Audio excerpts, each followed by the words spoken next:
She is forever 19. She was cut short at 19. Shannon Melendi. It's tough. It's very tough. Murdered at 19, forever the light of her parents' lives. She had a dream to be on the Supreme Court.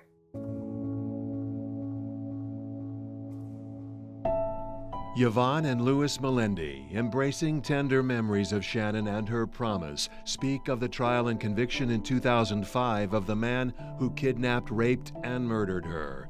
Butch Hinton, sentenced back then to life in prison. Case closed, they thought. But 2 weeks later, Luis was at Shannon's old high school. Right before I went on stage to address the students, I found out that the news that sorry. That's when someone told him that under Georgia law, the life sentence that Butch Hinton was just beginning to serve would still allow Hinton someday, possibly, to go free on parole. Shannon is dead forever, and he should be in prison forever. I felt betrayed. Under Georgia law, Butch Hinton must now be considered for parole. He has served less than 15 years of his life sentence. He does have a sliver of hope. He shouldn't have any hope at all. I don't want any family to ever have to endure what we've endured at the hands of this man. He needs to stay behind bars where he belongs. Shannon wasn't his first victim. While Shannon Melendi was growing up in Florida, Butch Hinton was up north beginning his life of violence against girls and women. Butch Hinton served 2 years in prison. He moved to Georgia, attended church, worked at Delta Airlines. Butch Hinton is an extremely dangerous sexual predator. That phrase is too kind when you apply it to Butch Hinton. Inwardly, a complete perverted maniac. Former DeKalb County, Georgia prosecutor John Petrie will never understand why Hinton was free at all back in March 1994. Because of Hinton's previous conviction in Illinois for assaulting a preteen girl.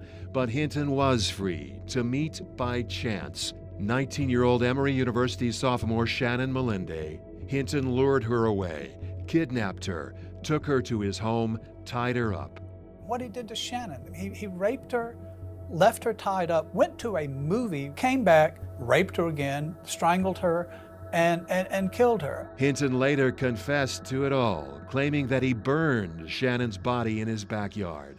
But at first, he claimed total innocence. The Melendis and Shannon's Emory classmates searched for Shannon, along with scores of volunteers from across Metro Atlanta, hoping she was okay and simply missing. They found her car, parked at a gas station, her keys inside. They posted flyers across Metro Atlanta.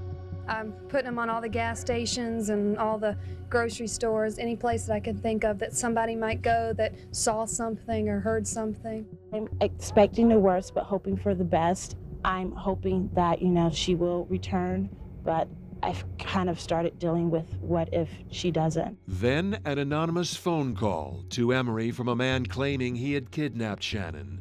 Detectives traced the call to this phone booth, and there they found Shannon's ring, wrapped in tape inside a pouch, later tracing it all through microscopic evidence directly to Butch Hinton. Suddenly, the missing posters became kidnap posters.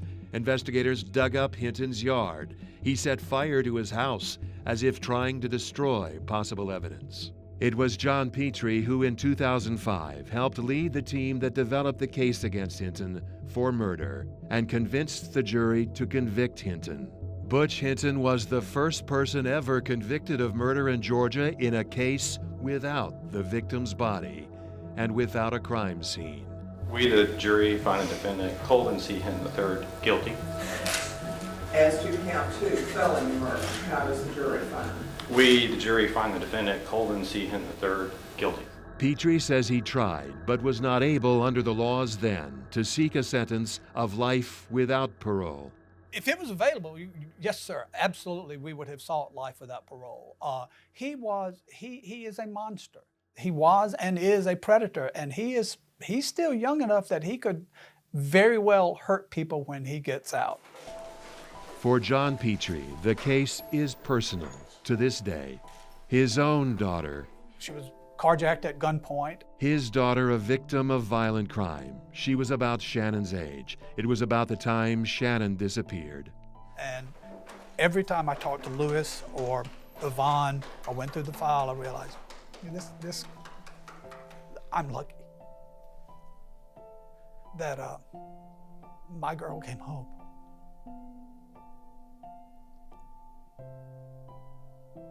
So yeah. I want him to spend a very long, miserable life in prison. That's where he belongs, in prison.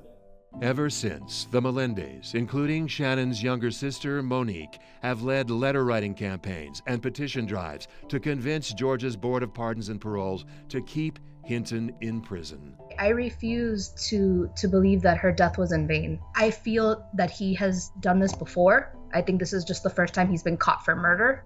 And I feel that it took us catching him for Shannon to prevent him from doing this to another family, to other women. In 2019, Georgia's Paroles Board granted parole to 10% of lifers who were eligible.